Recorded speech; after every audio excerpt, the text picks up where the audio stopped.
Welcome to Chalk and Talk, a podcast about education and math. I'm Anna Stokke, a math professor and your host.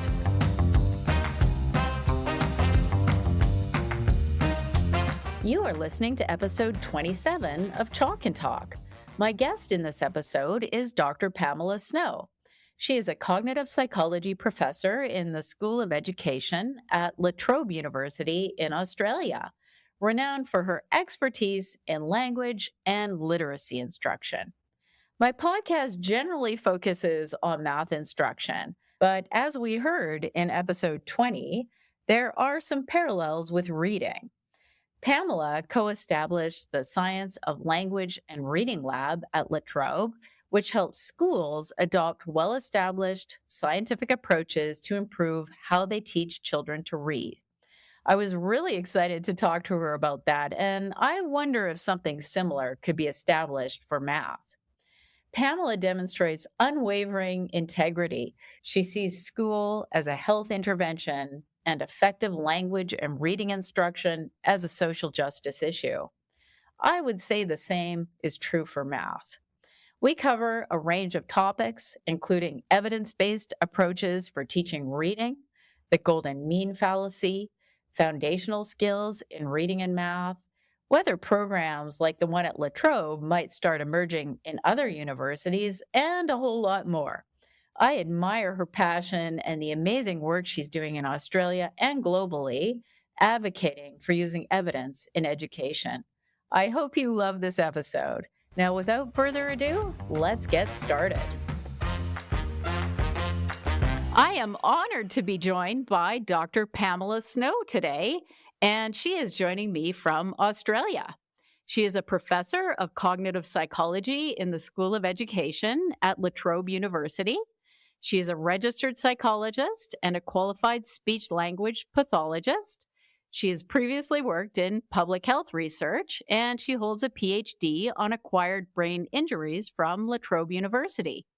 She has over 200 research publications, with many on language and literacy instruction. She translates language and literacy instruction and support research for a general audience on her blog, The Snow Report. She has been a vocal critic of pseudoscientific approaches to early reading instruction. In 2017, she co-authored a book for parents, teachers, and clinicians called Making Sense of Interventions for Children's Developmental Disorders, a guide for parents and professionals. In 2020, she co-established with Professor Tanya Seri the Science of Language and Reading, or SOLAR, lab in the School of Education at Trobe University, which I imagine is pretty unique. And I'm really excited to hear more about all this today. Welcome, Pam. Welcome to my podcast. Thank you so much for having me, Anna. It's a delight to be here. I understand that your career trajectory has changed over the years. So you started out in speech pathology and then moved into public health. But how did you end up doing research in language and literacy instruction? You're right. I started in speech language pathology. I did my PhD under two neuropsychologists on acquired brain injury.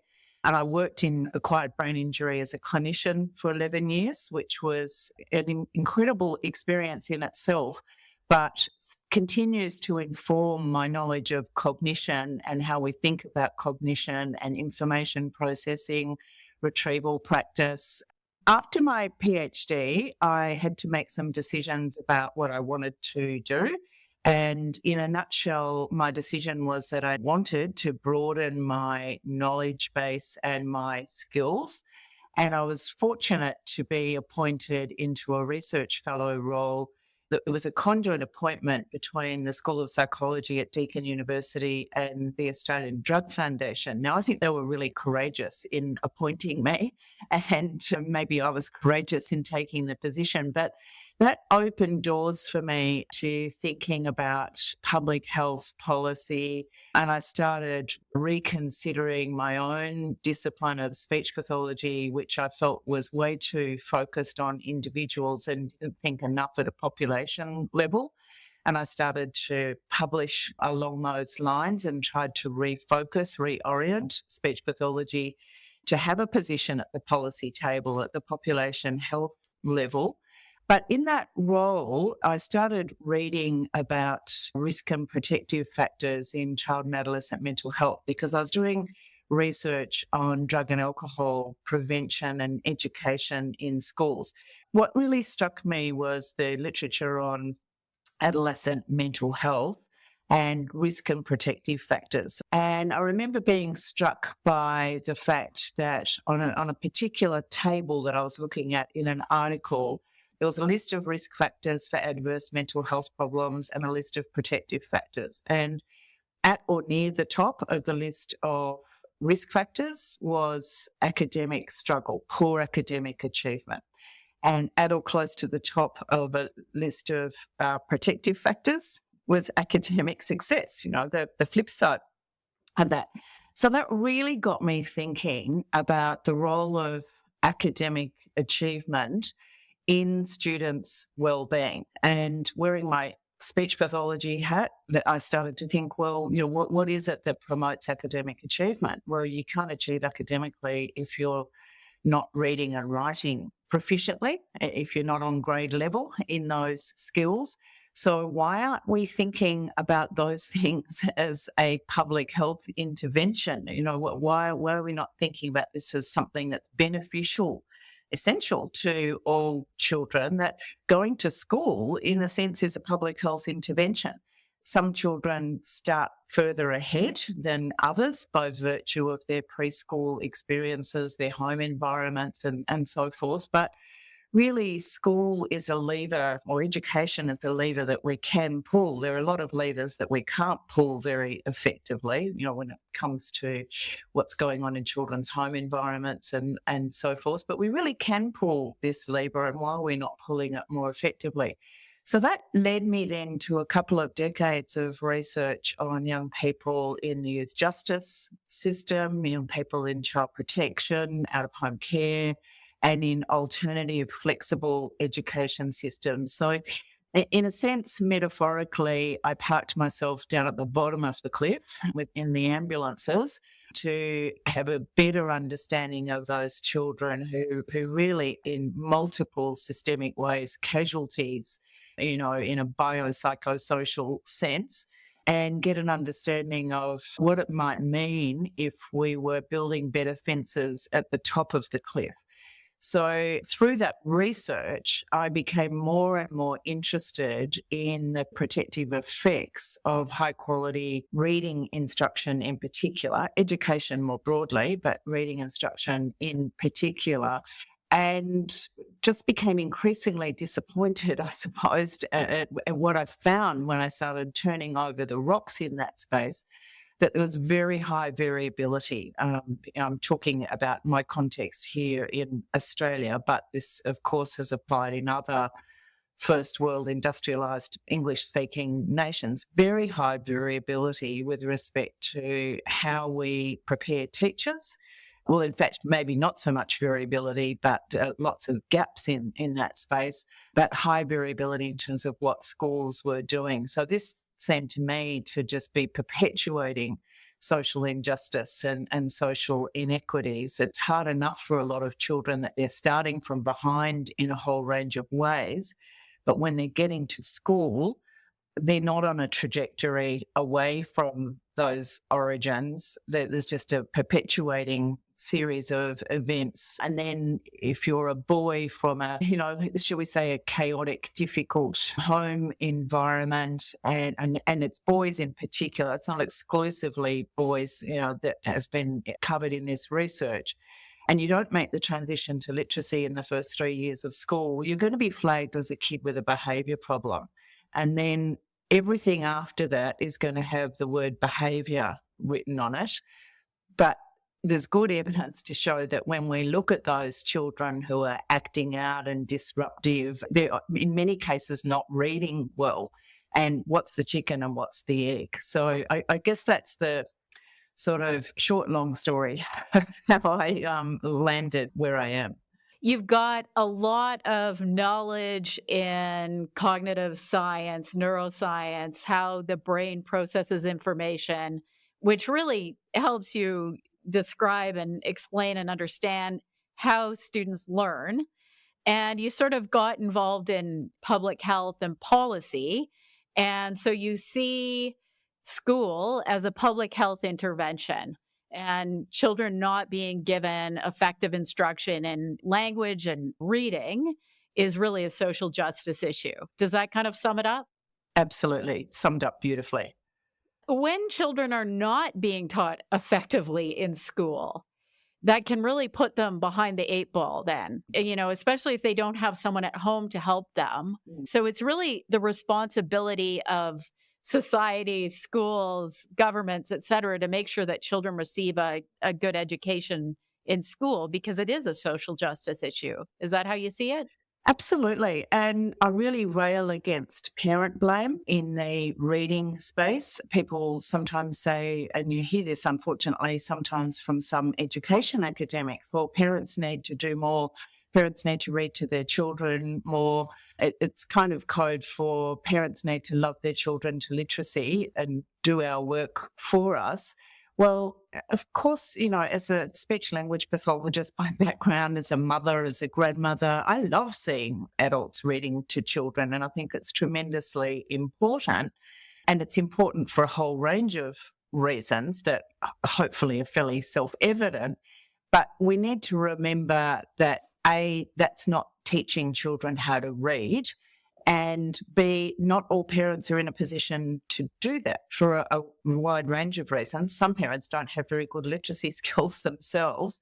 Some parents have very chaotic, challenging lives, and they're dealing with unstable housing and paying rent and not knowing whether they're going to be able to put food on the table. It's a very sort of middle-class assumption in many ways that parents have the capacity, the resources, the human capital to be doing those things.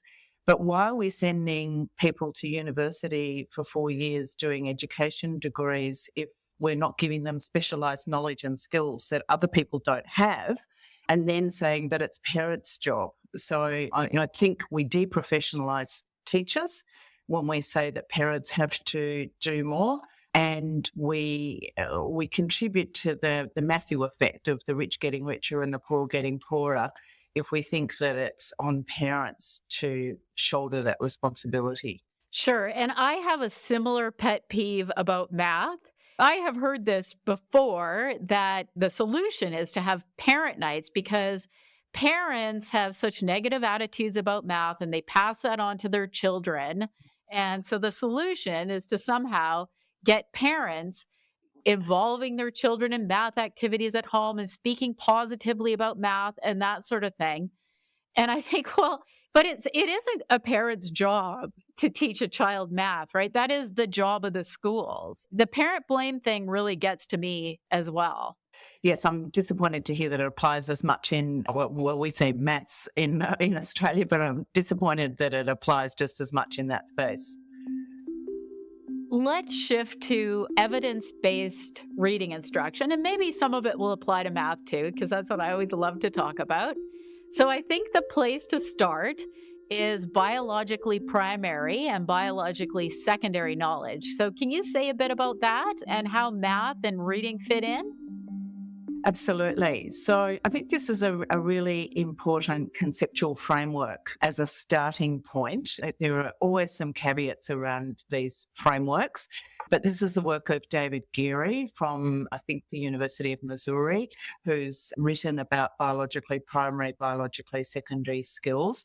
So biologically primary skills being those that the human brain has evolved to acquire quite naturally through immersion, I like to say in village life. So, when children are around adults, and there are some things that have been, wired into the human brain in an evolutionary sense, like turn taking, reciprocity, recognizing facial expressions, because we have to be able to recognize facial expression, and the flip side of that, in terms of safety in an evolutionary sense. So oral language is typically identified as being biologically primary under typical circumstances where children are cared for by adults. They're going to acquire oral language skills. Now, of course, there are circumstances that will compromise that. There are all kinds of neurodiversity that will compromise a child's language development. But if we just go with the typical scenario for a moment, children develop language skills. But then there are biologically secondary skills that our brains have the capacity to learn, but we're not just going to pick up through opportunistic exposure. So me sitting and watching someone play a Mozart sonata isn't going to turn me into a pianist. It might turn me into someone who appreciates music, but in order for me to learn how to play a Mozart sonata, I'm going to need to be sat down at the keyboard. I'm going to need someone to explain the one-to-one correspondence between the notation, the simple notation on the page, not in a Mozart sonata, in something like Baa Baa Black Sheep to start off with, and what's happening on the keyboard. So that's a biologically secondary skill. It's something I can learn. It's going to take a lot of focus, a lot of repetition and practice, if you like, retrieval practice. And I'm going to go from that novice stage of being very halting and stumbling and making a lot of errors, hesitant. And it's going to take me quite a while to get to automaticity in that skill, like playing the piano or another musical instrument or learning chess or anything else that we can learn, but we're not going to just automatically become proficient in. And reading, of course, is a prime example of a biologically secondary skill. As Steven Pinker, the Harvard psychologist, says, we have a language brain, we don't have a reading brain. So we can acquire the skills of reading. Most of us need to be explicitly taught. Now, of course, there's a continuum of ability. Some children will pick up biologically secondary skills, or some biologically secondary skills more easily than other children will, or more easily than they will another skill. So some children might pick up reading very easily, but still need a lot of support and assistance with learning a musical instrument. We need to remember that there's still a continuum. So this is a broad conceptual framework. And I also like to emphasize that when we're talking about oral language, yes, it's biologically primary, but as I said a moment ago, a lot of things can compromise oral language development. For example, we know that some children are reared in very language-rich environments, text-rich environments, and they're going to have an advantage of being exposed to more complex, more elaborate language, vocabulary, sentence structure, and so forth, that of course is contributing background knowledge. And we also know that probably somewhere around 7 to 10% of children have a language disorder, developmental language disorder. A lot of that epidemiological work has been done by people like Tomlin and colleagues, Dorothy Bishop, Courtney Norbury.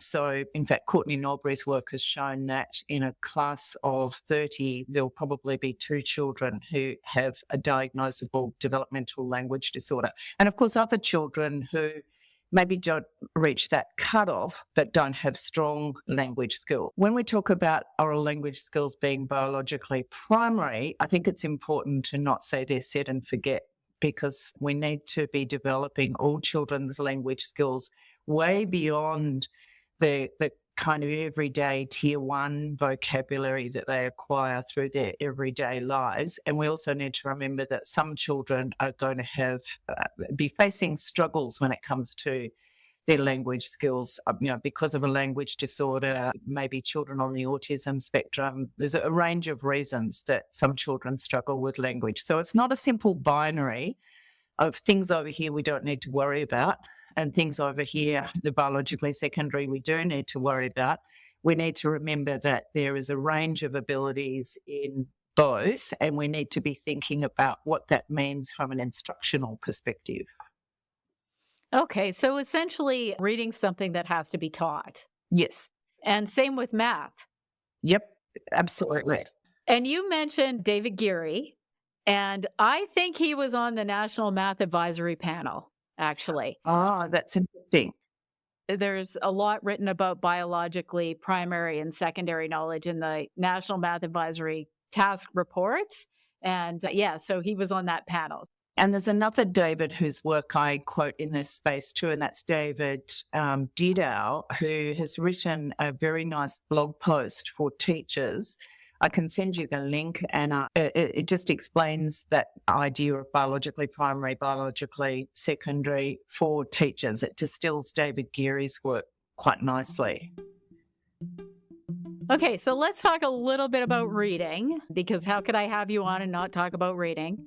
So my understanding, and I talked about this in a previous episode with Matt Burns, there are two main schools of thought about how to teach reading, essentially whole language and phonics. And it's come to light that research evidence supports systematic, explicit, and direct phonics instruction for teaching children how to read. So can you remind us, how long has that research been around? Well, the debate's been going on for a very long time, I mean, at least decades. Jean Chall was writing about reading instruction and influencing reading instruction policy in the United States when I was at primary school. But I think it actually, depending on, where you choose to put the lens, it arguably goes back much longer than that. And I think in 2024, we've moved beyond talking about whole language versus phonics. I think, very, very broadly, that was the division, if you like, in thinking. There's now been, in the last 25 years or so, 3 national inquiries into the teaching of reading. Well, 4, I guess, if you include the work that's been done in Canada recently in Ontario. But there was a national reading panel in 2000. There was the Australian National Inquiry into the Teaching of Literacy in 2005, and then the UK Rose Report in 2006. And I think it's fair to say, and all of those reports and reviews can be criticised, of course, but there is a strong consensus in those reports that reading needs to be taught systematically, and that we need to start at the more granular level of helping students to understand how speech and print map to each other. So you can call that phonics instruction, if you like. Now, what happened, of course, there's often backfire effects out of these things. So we might, I think we're a little naive if we think, well, there's a report that says we should do things this way and therefore that's how they will be done. Maybe that happens in aviation and in some areas of medicine where we see immediate consequences of not applying best evidence straight away. And there's an immediate accountability when best evidence isn't applied. But unfortunately in education, there's not immediate accountability. And we don't immediately see the consequences of our policy and practice decisions. That's a slow burn, and people get to blame everybody else except for what's happening in the instructional space. So we started to hear this term balanced literacy more and more after those national inquiries. I think it probably had been around before the US National Reading Panel. So there was an acknowledgement, albeit probably reluctant in some respects, that yes, the decoding part of reading, of getting the words off the page, needed to be given more emphasis.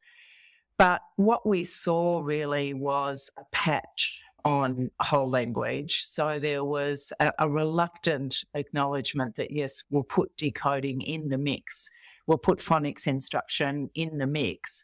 And there was a preponderance of so-called 3Qing, this idea came from the work of Murray Clay and also from Kenneth Goodman, the idea that children use multiple cues in order to get words off the page. And so we should be teaching them using, encouraging them to look at pictures, use context, but, everything, ironically, except for focusing on the letters in the word. And, as Mark Seidenberg says, everything that children need, the information that they need is in the word, in front of them.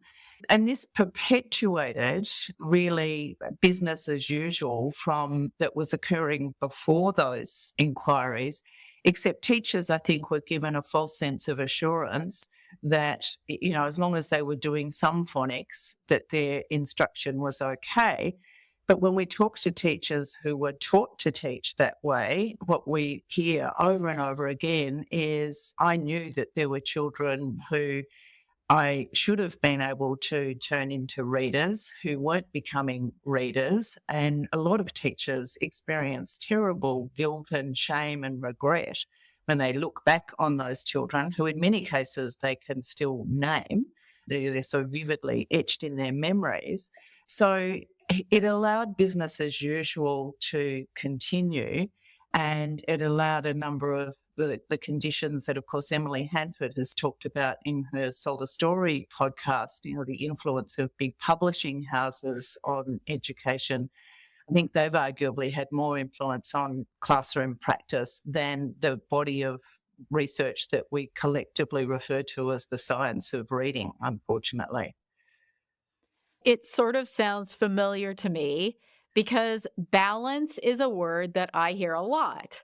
So you have one group of people who are saying explicit systematic instruction is important, and this could be in math or it could be in reading, apparently. And then you have another group of people saying, no, I think that inquiry-based instruction is the way to go. And so then some people will say, well, we should compromise, right? So we should have a balance between these two things. So what do you think about that?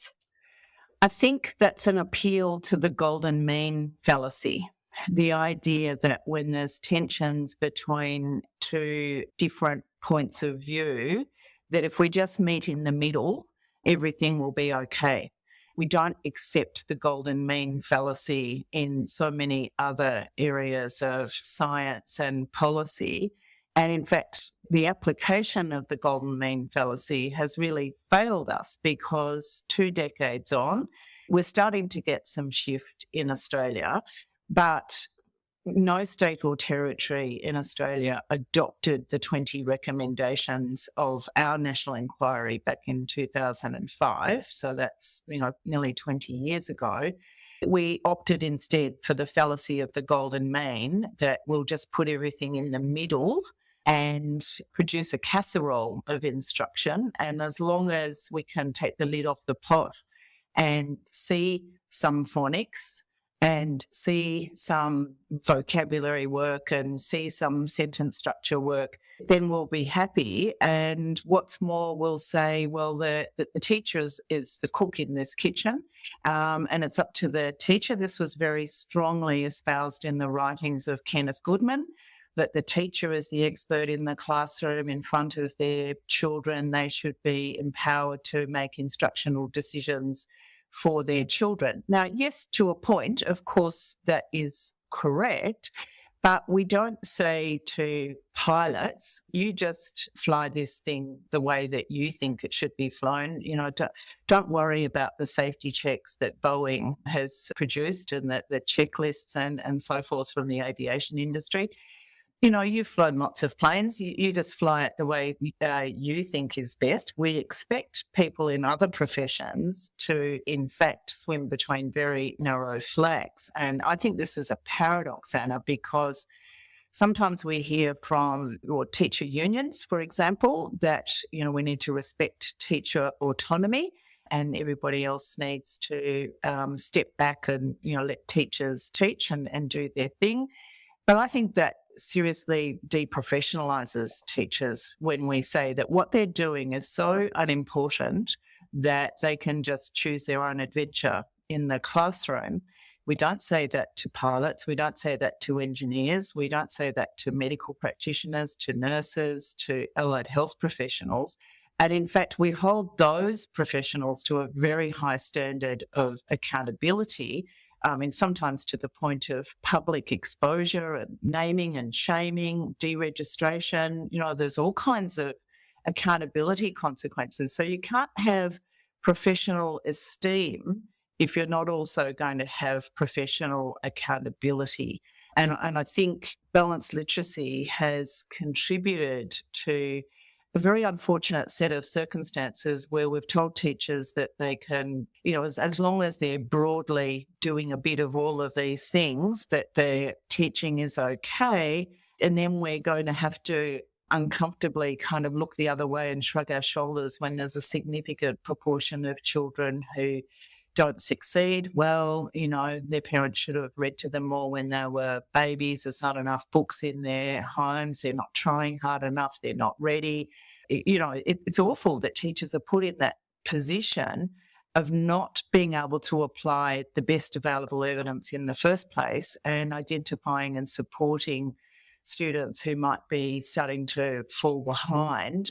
Now, we hear a lot about the science of reading and is it capital letters, lowercase, and, the science of reading is simply an evolving body of knowledge in the same way that there's a science of perception, a science of memory, a science of language and language acquisition.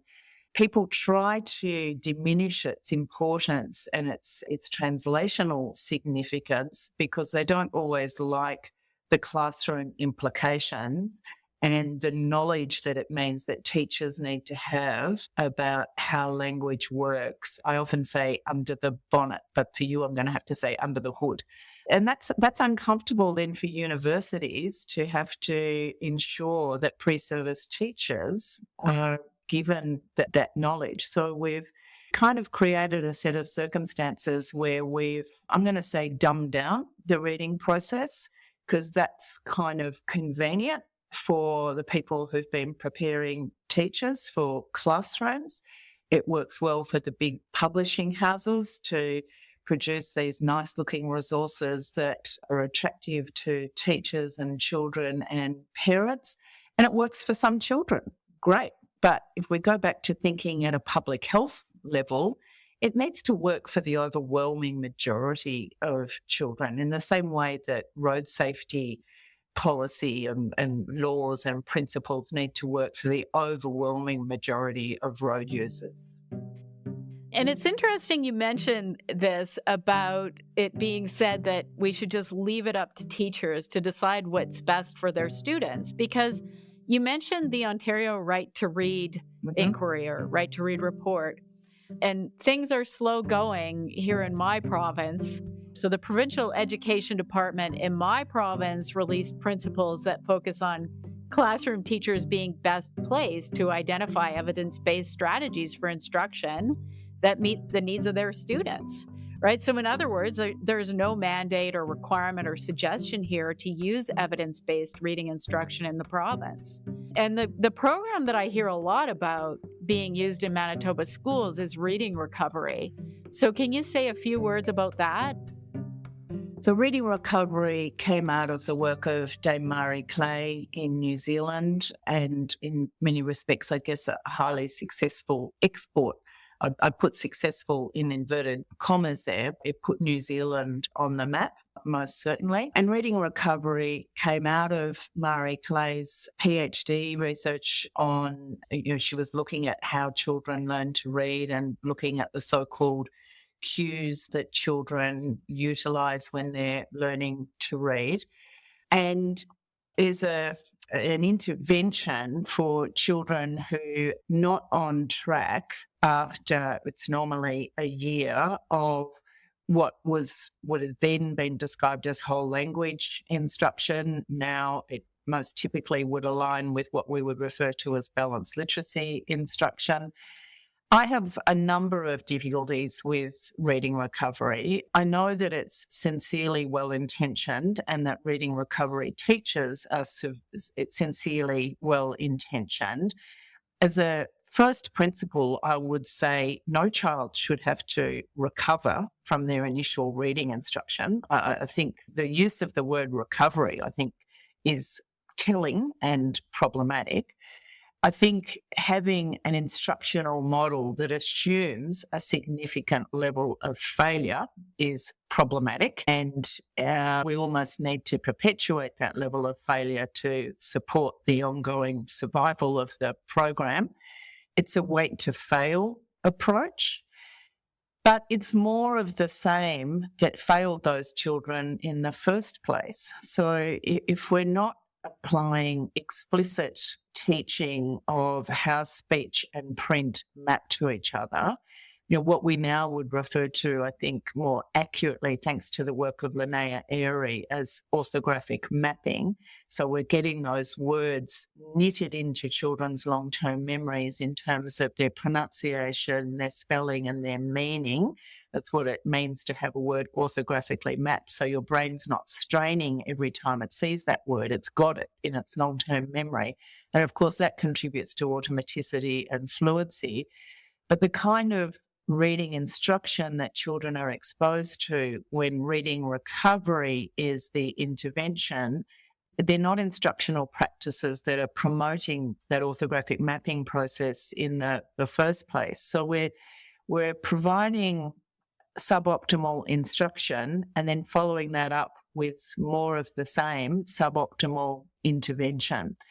So I think it is well and truly time for reading recovery to be retired because, as they say at the Reading League, when we know better, we do better. And we need to think probabilistically, I think, Anna, and that's probably a concept that works for a mathematician.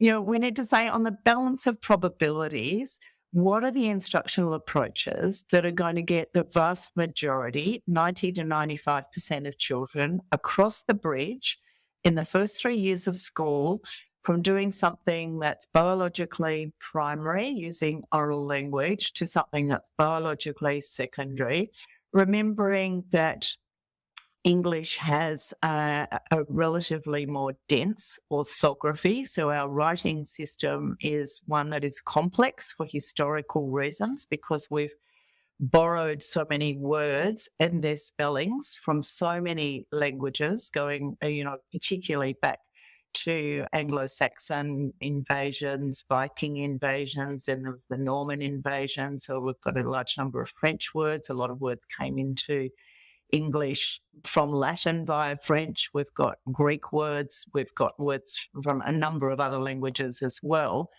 But we've got a complex orthography, so we need to spend the better part of the first 3 years of school helping our children to understand our writing system, unlike countries that have a more transparent orthography where they can knock that over, in many cases, in 6 to 9 months. So, Anna, if you and I were going to go next week and start learning modern Greek, I think it's fair to say that one of the first things we would want to do is understand the writing system because it's a different writing system from the one that we're familiar with.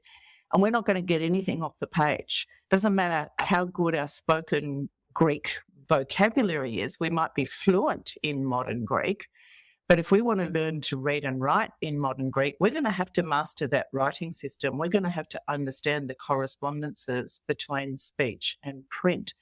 And it amazes me that we don't have that same emphasis for the novice reader on ensuring that they understand how the code works.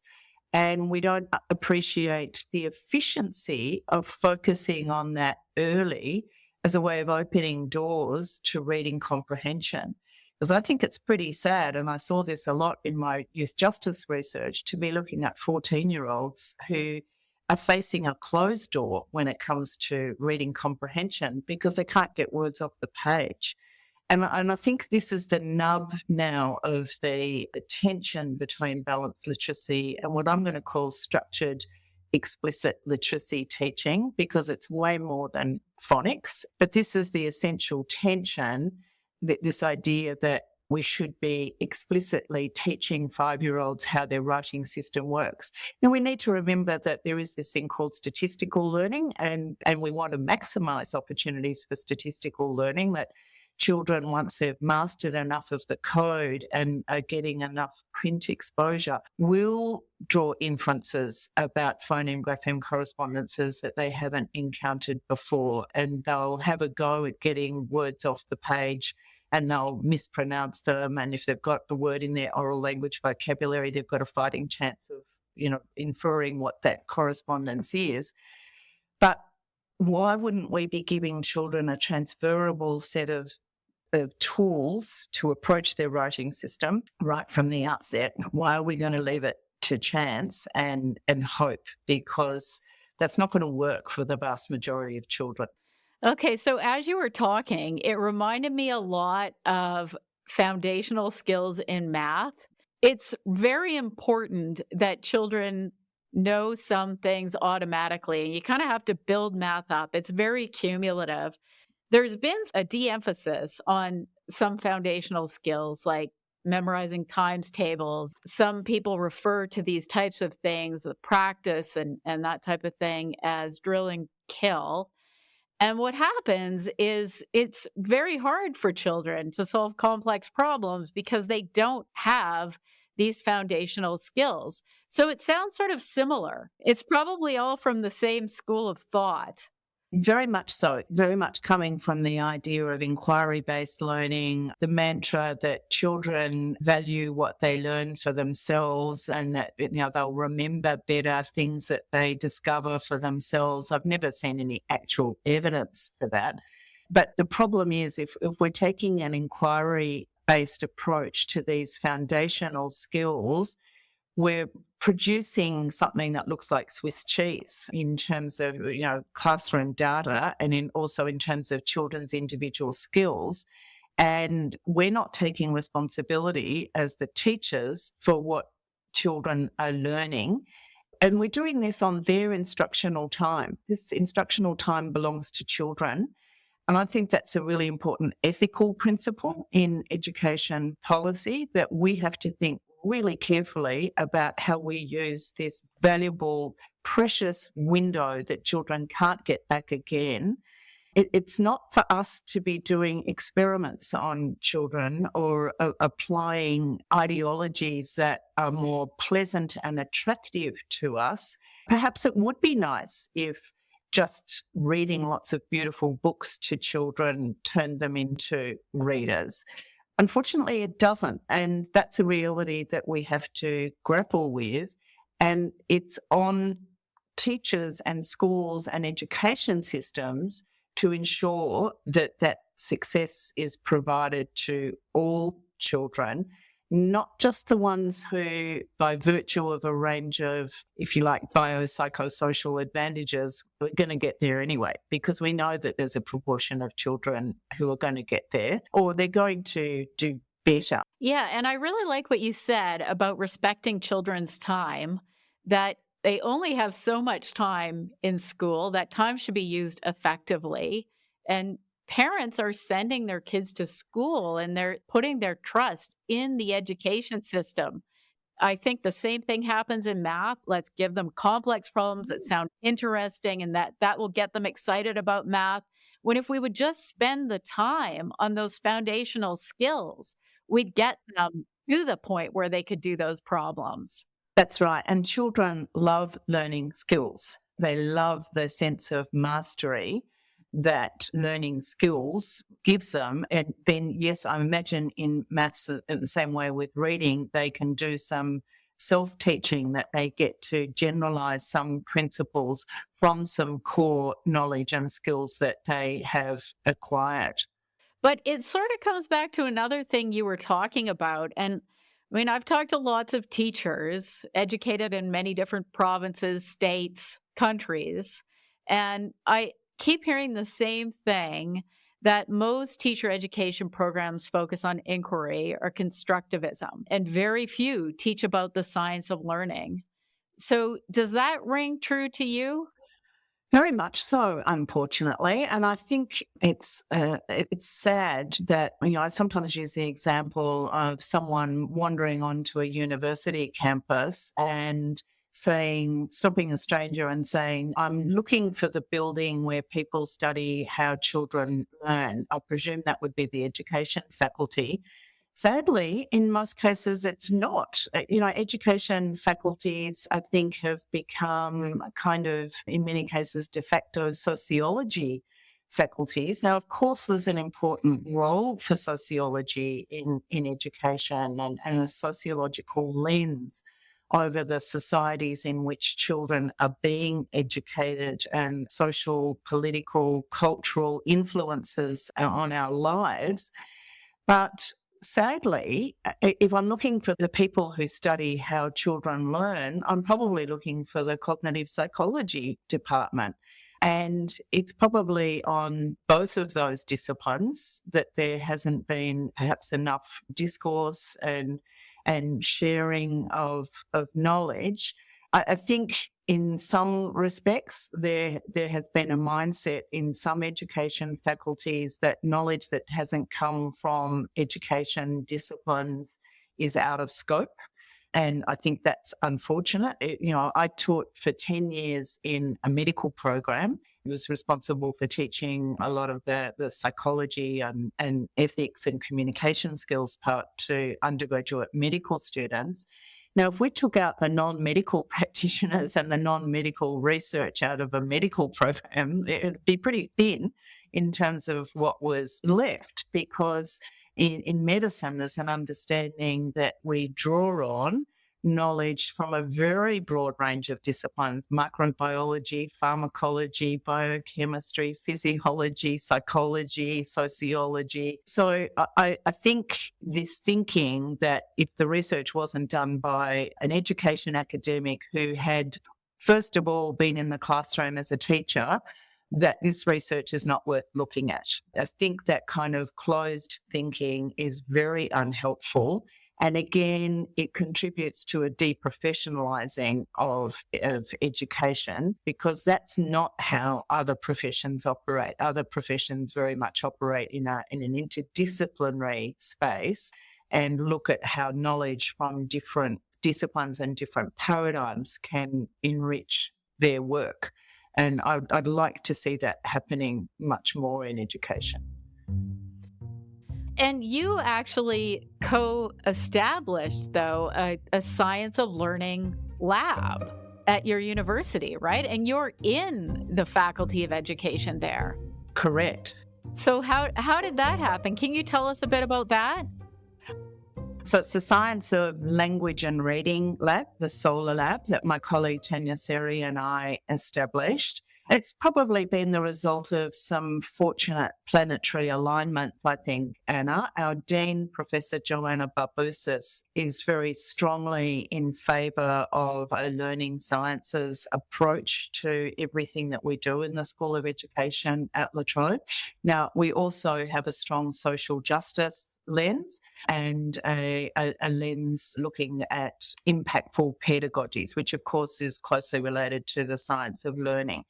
So our Dean, Joanna Barbusis, by background is a secondary art teacher who explains that, she applied the principles of explicit instruction in her work as a secondary art teacher, which might be a little bit unusual, but she appreciated the need for a shift in reading instruction and appointed my colleague Tanya Seri and me to the school. We were in other positions at La Trobe prior to 2020, but we were appointed as a result of a restructure of the school into the School of Education in 2020. And we said we want to establish a platform for this work. And Joanna has been very supportive of that. The first thing that we did, and, it so happened that, again, I guess it was a kind of planetary alignment in a way that there was an appetite for online professional learning during COVID. So we established 3 online short courses that have been tremendously successful. Introduction to the Science of Language and Reading, that's a 4-week short course. Then there's a 5-week intermediate short course that builds on that knowledge. And then there's a 4-week short course for secondary teachers, not secondary English teachers, but for secondary teachers, about language and reading and writing and cognitive load and all those sort of general science of learning principles. And we've now had close to 11,000 teachers complete those online short courses, and they've been very positively received. We've developed a language and literacy specialisation in the La Trobe Masters of Education, and we're about to go live with a graduate certificate in language and literacy. The short courses in particular, we've had quite an international audience for those. When people are enrolling in overseas universities, that becomes a bit complicated in terms of additional fees for international students. But there's none of those barriers for our short courses. So we have had people from around the world do those short courses.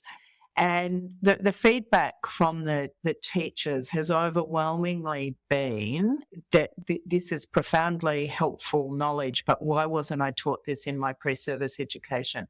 Why do I have to unlearn a whole lot of things that in good faith, and I paid for my undergraduate degree, in good faith I took away that knowledge and started using it in my classroom. Why do I have to now leave nearly all of that at the door, do a 180-degree U-turn and learn a whole lot of new knowledge and new skills? Now, teachers are lifelong learners. They're not pushing back about learning new things, but they are rightly pushing back about having to unlearn and de-implement a whole lot of practices that have not served them well. How many years of education do you have to take there to become a teacher? 4 years. So you can imagine being kind of angry about that if you weren't taught the proper ways to teach children how to read. And I think that the same thing is likely going on in math. So do you think that a program like this could be created somewhere for teaching teachers how to teach math using the science of learning strategies? It needs to be, because we see the science of reading sitting under a broader umbrella of the science of learning. And it goes back to our earlier conversation, Anna, about biologically secondary skills. And are we going to leave those things to chance? Or are we going to take responsibility for using children's valuable instructional time in the most impactful way that we can, so that we're providing the best educational and life trajectories that we can for all children, regardless of their starting point? That's the social justice imperative for me. And I think it's on us, it's on the education community to take that responsibility for what happens in the instructional context. Applying that probabilistic thinking of, what are the approaches that are likely to produce the best outcomes for the most children? There will always be children who need additional support, but at the moment, in many cases, it's impossible to provide that support because there's too many. And so we provide homeopathic kind of doses of support and then we say, well, that doesn't work. So we've created all kinds of unnecessary challenges for ourselves in the way that we've taken away explicit teaching and not valued explicit teaching. And in fact, it's been disparaged.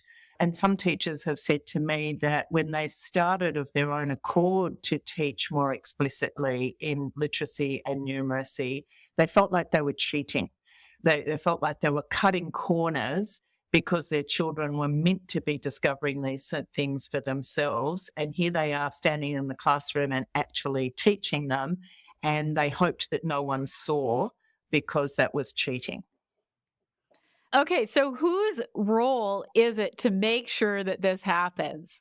So is this the role of governments? Should governments be mandating that these methods be taught in the schools of education? Should they be mandating that evidence-based practices are used in schools? And this is complex. I think education jurisdictions need to be mandating what happens in schools. In the same way, as I wrote in a blog post last year, departments of education mandate how schools approach child protection. There are requirements that have to be in place in every school to ensure, as far as possible, the safety of all children. We mandate what schools do to prevent and manage anaphylaxis. We don't say, here's some guidelines and some resources. Now, we're sure you've got this. You go off and do your best with that. In many cases, we don't see that same kind of mandate around something as core and fundamental as reading instruction. And what I wrote in that blog post is that leaders should be asking for less rather than more autonomy when it comes to how reading is taught in their schools, that they should be looking to their jurisdictions for prescriptive, evidence-based, evidence-aligned, whatever, way you want to, what terminology you want to use, going back to that probabilistic thinking, what's the strongest body of evidence at the moment? When the evidence evolves, we'll review this. Our approach to anaphylaxis in 2024 isn't the same as it was 20 years ago, and nor should it be. The science evolves. So I think policy has a hugely important place to play. And that's something that I really learnt from my time working in public health, that policy is not some dry, irrelevant piece of bureaucracy. It actually needs to inform thinking and practice. When it comes to how universities prepare teachers, that's more complex in some respects because of the arguments that we will hear around academic freedom within universities. But last year in Australia, there was a report released by a panel that was convened by the Federal Education Minister, referred to as the TEEP report, TEEP, the Teacher Education Expert Panel Report. And that report made some very strong recommendations about what needed to be going on in pre-service teacher education with respect to the science of learning, for literacy and numeracy in particular. And we're waiting to see what that's going to mean for accreditation of teacher education programs. There's certainly a strong implication that there are going to be requirements that universities need to demonstrate to ensure their ongoing accreditation of their education degrees. I say that with an element of reservation in the sense that we've had a number of inquiries into teacher pre-service education in Australia in the last couple of decades, a large number of inquiries. I don't think any of them have actually shifted the needle, and there is a hope that this one will do that. Interesting about the academic freedom argument.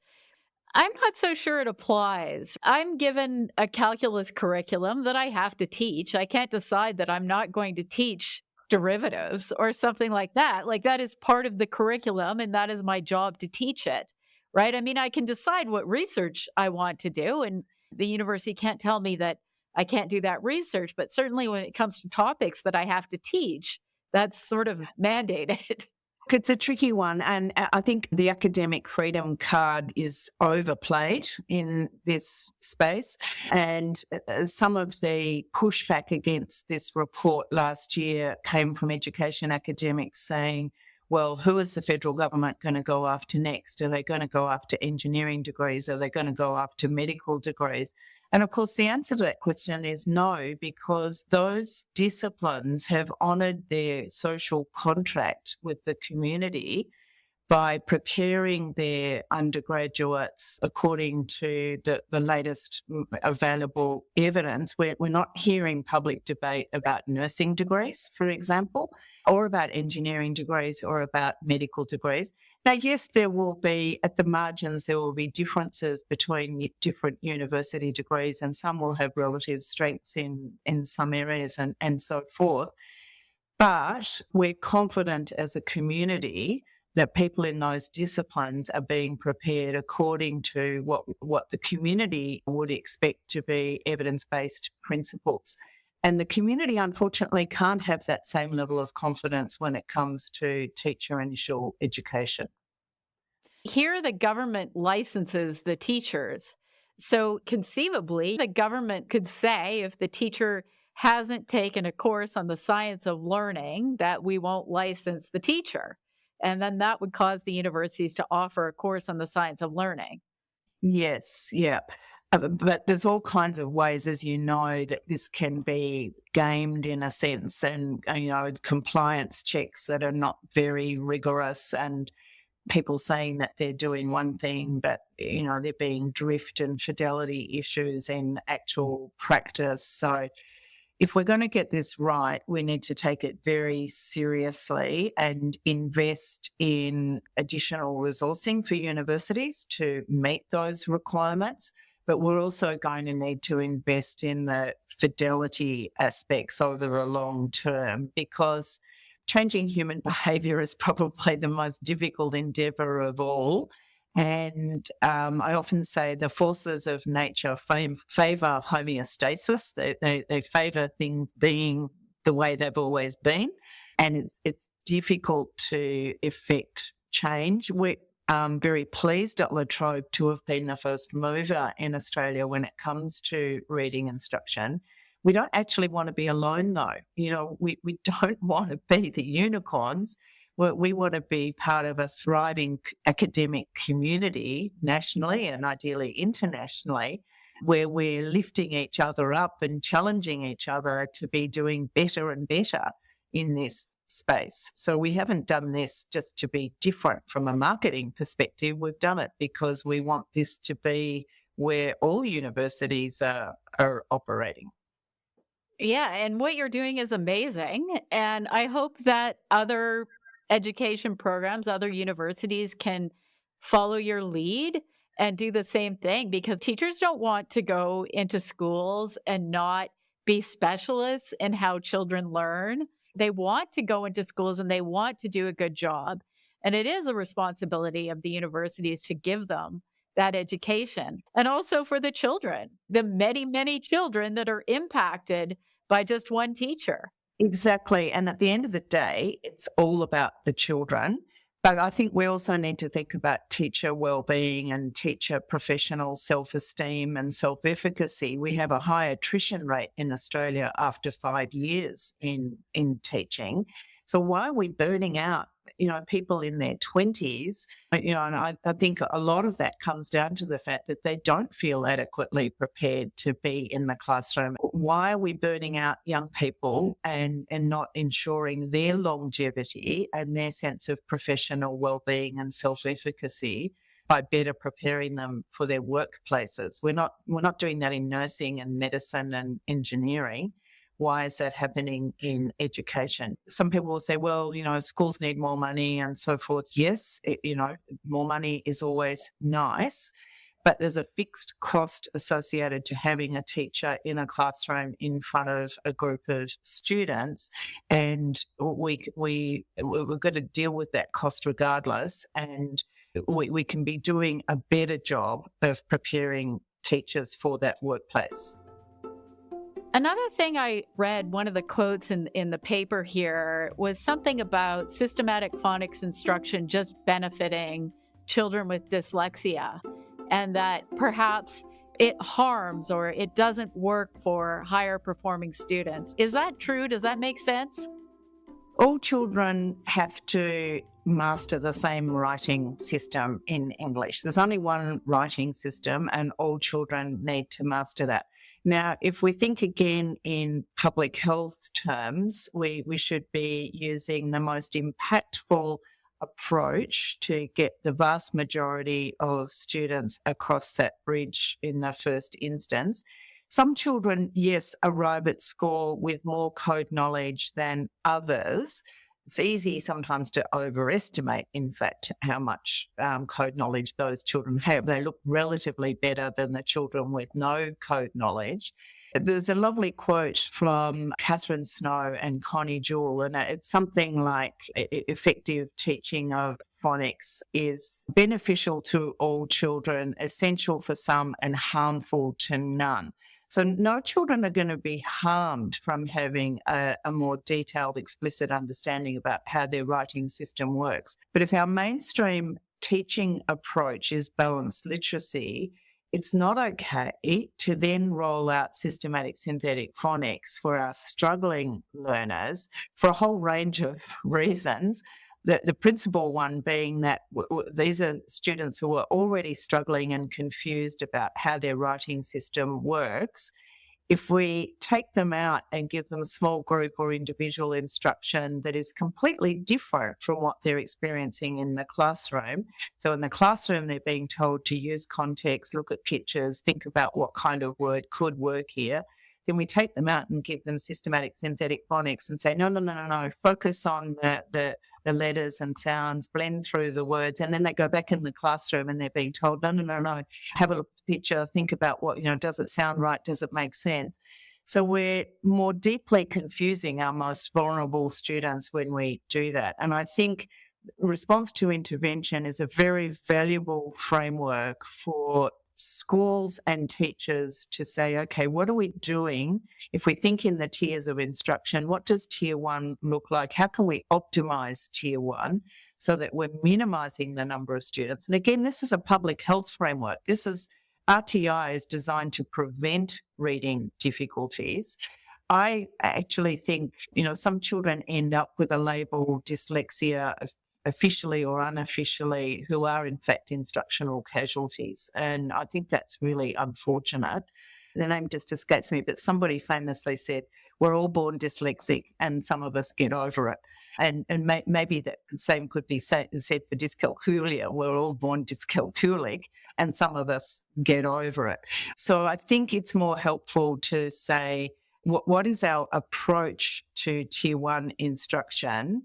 Let's make that rigorous and optimal and identify the students who need extra support, but be doing more of the same at a higher dose at tiers 2 and 3. Don't bring in the good china for the struggling students. Be using your good china every day at tier 1. The best instruction that you have access to should be what all children are exposed to all day, every day. That doesn't mean explicit instruction all day, every day, but the best instruction available should be what we're offering to all children. And it's not appropriate to be doing something completely different when students are struggling. Robin Cotting, who I had on previously, she said that a lot of students were getting or are getting referred to her as having a learning disability in math, dyscalculia or something like that. And actually, it's just been a lack of good instruction and a lack of practice. So the same thing is happening in math. I hear that from tutors a lot, that, that when they sit down one-to-one, that they can, in many cases, do a lot of catch-up work, but not all families can afford tutors, and we can't be relying on those ambulances at the bottom of the cliff. We need to be building fences at the top of the cliff, and those fences are strong instruction. So final question. So do you think we'll start to see a shift in teacher education programs worldwide at any point, where pre-service teachers are receiving instruction in the science of learning in their teacher education programs? I am hopeful, but cautiously hopeful, because I think there is still a lot of resistance. Was it Winston Churchill who said that the price of peace is eternal vigilance? And I think we need to be eternally vigilant in watching what's happening in teacher pre-service education, because, as I said before, there's a natural tendency for things to revert back to the way they were before. So I think this is something that needs to go beyond election cycles, and it needs bipartisan political support. And we need to be taking, at least a 10-year view and be thinking about what we want to see down the track when we look back. What are we wanting to be seeing here? I don't think historians will look terribly kindly on this period of educational history in terms of our generally poor and patchy uptake and application of some pretty solidly established principles. It's not that a lot of this knowledge doesn't exist. It's that we've been reluctant in many cases to apply it, to translate it into practice. So I'm optimistic, but I don't think we can in any way take our foot off the, would you say, throttle, accelerator? Off the gas? Off the gas, yeah. Because it's not going to be a natural evolutionary process, I don't think. And we won't take our foot off the gas, right? No, not one bit. Not one bit. Well, I want to thank you so much for coming on today and talking to me about your program, and you're doing amazing work there. And I really admire everything you've done. And it's been an absolute honor to talk to you. Oh, well, Anna, it's been my privilege to have this conversation. I've really enjoyed the conversation, and I'm Must say I'm really pleased to see the emphasis and focus that mathematics education is receiving. I've wondered for a long time why we weren't hearing more about maths education, and it's pleasing through your work and the work of others that is getting the focus that reading has had for a long time.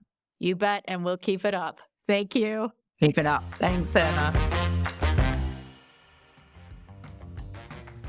As always, we've included a resource page for this episode that has links to articles and books mentioned in the episode.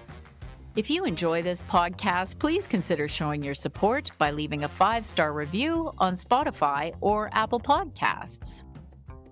Chalk and Talk is produced by me, Anna Stokke, transcript and resource page by Jasmine Boisclair, social media images by Nicole Melem Gutierrez.